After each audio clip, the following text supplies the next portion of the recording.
2026 आजच्या कार्यक्रमाला व्यासपीठावरती आहेत लोकमान्य कल्चरल फाउंडेशनचे अध्यक्ष डॉक्टर किरण ठाकूर. या कार्यक्रमाला खास उपस्थिती त्यांची लाभली chairman of the national book trust professor Milind Marathi. या कार्यक्रमाला व्यासपीठावरती उपस्थित आहेत श्री राजेश पांडे, नॅशनल बुक ट्रस्टचे अजून एक director, secretary education doctor Prasad Lolekar, Ajay Gawde, director for ED SAG, आणि व्यासपीठाच्या समोर बसलेले पुस्तक प्रेमी गोव्यातून मान्यवर आलेले सगळ्यांना माझा पुन्हा एकदा नमस्कार. किरण बाबा ठाकूर यांनी हे एक्झिबिशन एक्सप्लेन करत असताना खूप चांगल्या पद्धतीने पुस्तकाचा शोध कसा लागला पासून तो पूर्णतः गोव्यामधलं फर्स्ट प्रिंटिंग प्रेस म्हणजे 1510 या शतकामधलं आजही आपल्या प्रिंटिंग प्रेस मध्ये जसं उपलब्ध आहे, फक्त म्हणजे पाहण्यासाठी लोकांना आजही आमचं प्रिंटिंग डिपार्टमेंट पाहण्यासाठी देते, त्याची नोंद सरकारने ठेवलेली आहे. काही गोष्टी ज्या चांगल्या केलेल्या आहेत त्याची नोंद सरकारमध्ये आजही तशा पद्धतीने आहे.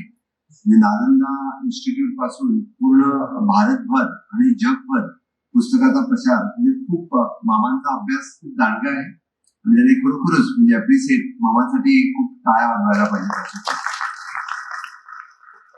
टाळ्या फक्त त्यांच्या भाषणासाठी नाही, हे गोवा बुक फेस्टिवल या ठिकाणी होत असेल कुणामुळे तर ते फक्त आणि फक्त किरण मामा ठाकूरांच्यामुळे करतात की नॅशनल बुक ट्रस्ट वाले एवढ्या लवकर गोव्यात आले असते. मामाने त्यांना आग्रह केला हे फेस्टिवल गोव्यामध्ये वेगवेगळी फेस्टिवल मामाने बघितले, त्यांनी सांगितलं त्याप्रमाणे इंटरनॅशनल फिल्म फेस्टिवल आपण बघतोय की त्याच्याकडे सेरेंडिपिटी बघतोय. आजकाल म्हणजे याच ग्राउंडवरती मला वाटतं फिश फेस्टिवल पासून फूड फेस्टिवल पर्यंत आणि वाईन फेस्टिवल पण आपण सगळ्यांनी बघितलेले आहेत आणि वेगवेगळ्या काजू फेस्टिवल पण याच ठिकाणी होते. या सेम ग्राउंडवरती अशी कितीतरी फेस्टिवल होतात ज्या फेस्टिवल मध्ये आपण गाण्याचं आणि पिण्याचं पण बघतोय. पण आज आपण वाचण्याच्या नादामध्ये आहोत आणि आज त्यामुळे अवश्य it is not only the exhibition, जर आपण म्हणतो की खूप चांगल्या पद्धतीने मला वाटलं नव्हतं खरं म्हणजे हे एक्झिबिशन एवढ्या मोठ्या प्रमाणात असेल. ज्यावेळी आलो तो बघतोय की अवाढव्य मंडप, अवाढव्य सेटअप, म्हणजे it is not only just the setup. वेगवेगळ्या ठिकाणी वेगवेगळे कॉर्नर्स एस्टॅब्लिश केलेले, कुठेतरी मुलांसाठी वेगळा कॉर्नर आहे, पेंटिंगसाठी वेगळा कॉर्नर आहे, क्रिएटिव्हिटी सगळा वेगळा कॉर्नर आहे, खाद्यपदार्थांसाठी वेगळा कॉर्नर आहे आणि तरी 10 राज्याहून या ठिकाणी आलेले वेगवेगळे पब्लिशर्स हे या ठिकाणी आलेले आहेत. खरोखर पुन्हा एकदा म्हणजे नॅशनल बुक ट्रस्टचे युवराज मणी आणि मुद्दामून हा कार्यक्रम या ठिकाणी आले तेही व्यासपीठावरती आहेत. खरोखर मी गोवा सरकारच्या वतीने त्यांचं सगळ्यांचं खूप खूप अभिनंदन करतो. गोव्यातील लोकांना आणि गोव्यातील विशेष करून मुलांना ही खूप सुवर्ण संधी आहे आणि या सुवर्ण संधीचा फायदा सगळ्या लोकांनी घ्यावा. मुद्दामून सेक्रेटरी एज्युकेशनच्या वतीने सर्क्युलरही इश्यू केलेले आहे सगळ्या हाय सेकंडरी स्कूल्स, टेक्निकल एज्युकेशन यांना की अवश्य येत्या 4 दिवसामध्ये या सगळ्यांनी येऊन या फेस्टिवलला भेट देत सकाळपासून संध्याकाळमध्ये वेगवेगळी पुस्तकं चाळावीत, पाहावीत, हा कार्यक्रम एन्जॉय करावा. कारण असा कार्यक्रम आतापर्यंत जे वेगवेगळी फेस्टिवल बघितली त्यापेक्षाही हा वेगळा फेस्टिवल आहे. कारण मी अगोदरच म्हटलं खाण्यापासून पिण्यापर्यंत फेस्टिवल बघितले, त्यामुळे हा फेस्टिवल हा पुण्याचा वेगळा फेस्टिवल आपण ज्याला म्हणतोय म्हणजे नॉलेज गिव्हिंग फेस्टिवल आणि which will be the remain for ever in our mind. म्हणजे या फेस्टिवल मधून काही आठवणी आपल्याला कायमच्या आणि आपल्या लक्षात तर राहणार आहे, पण आपल्याला खूप गोष्टी शिकवून पण जाणार आहेत, खूप गोष्टी आपल्या कायमच्या डोक्यात पण राहतील. त्यामुळे नक्कीच गोव्यामधल्या सगळ्या विशेष करून आम्ही एज्युकेशन डिपार्टमेंटला सांगितलेलं आहे, पण विशेष पेरेंट्सनी जर लक्ष दिलं तर बरीच मुलं या ठिकाणी येऊन जातील. मी सहज युवराज मणी यांना विचारत होतो की एखाद्या या फेस्टिवल मध्ये झाल्यानंतर बुक सेल तुमचा काय होतो, त्याने मला सहज सांगितलं की दिल्लीच्या 9 दिवसाच्या फेस्टिवल मध्ये तुमचा बुक सेल 500 करोड पेक्षा जास्त झाला 9 दिवसाच्या फेस्टिवलमध्ये. मी का सांगितलं की आजच्या या ई युगामध्ये पण लोक पुस्तकं वाचतात का, हा माझ्यासमोर एक मोठा प्रश्न होता.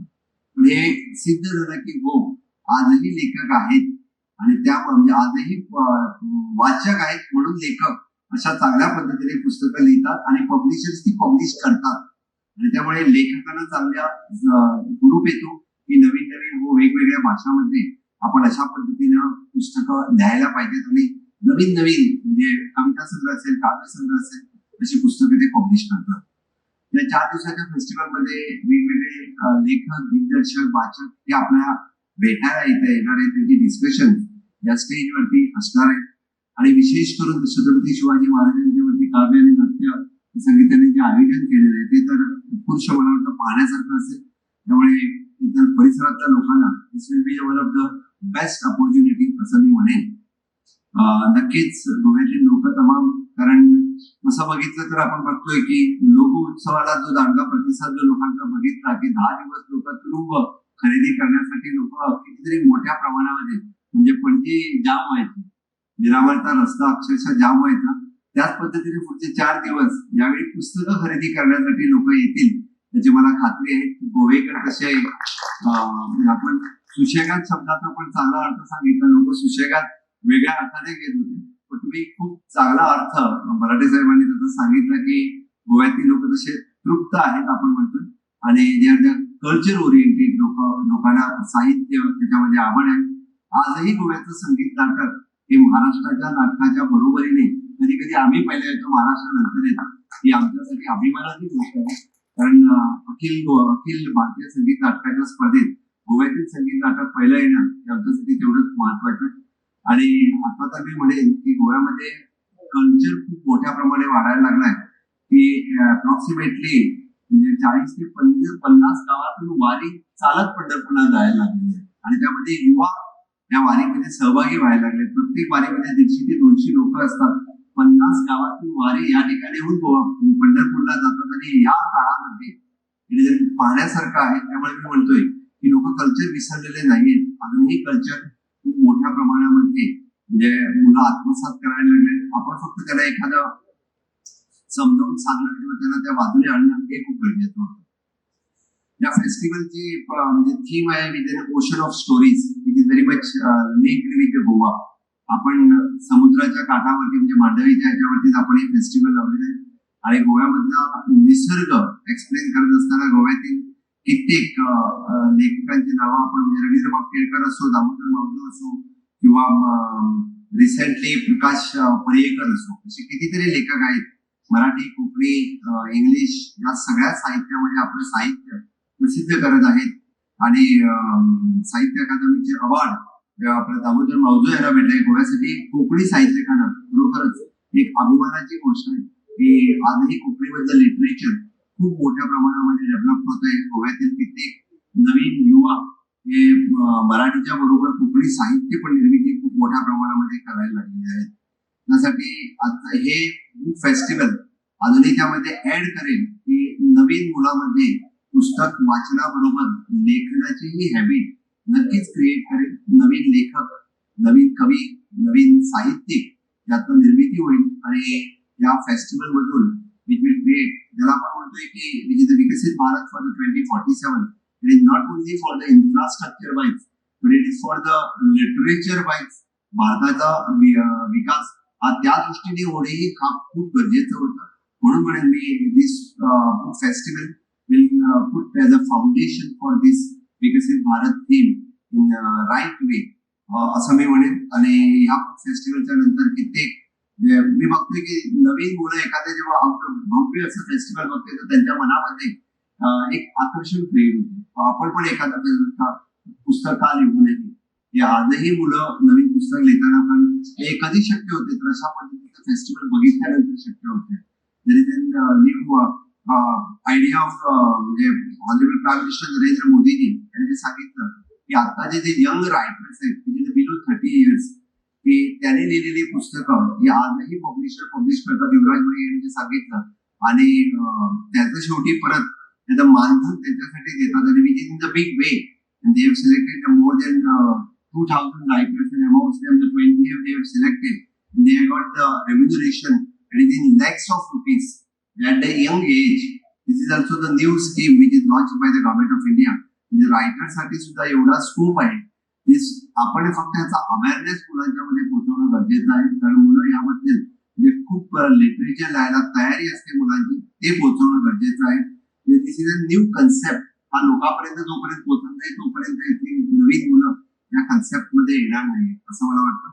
त्यासाठी या फेस्टिवल मधून अशा पद्धतीच्या गोष्टीही लोकांच्या पर्यंत जाईल आपण बऱ्याच वेळा बघतोय की मोबाईल हातात आल्यानंतर लोक फक्त रील्स आणि बाकी सोशल मीडिया, फेसबुक असेल, व्हॉट्सअप असेल, याच्यामध्येच गुंतलेली असतात की काय, किंवा बुक रिडिंग पण आपण मोबाईलवरतीच करायला लागलो. पण खरं म्हणजे नवीन पुस्तक घेऊन ते वाचणं, त्याच्यामध्ये आनंद हा वेगळाच असतोय.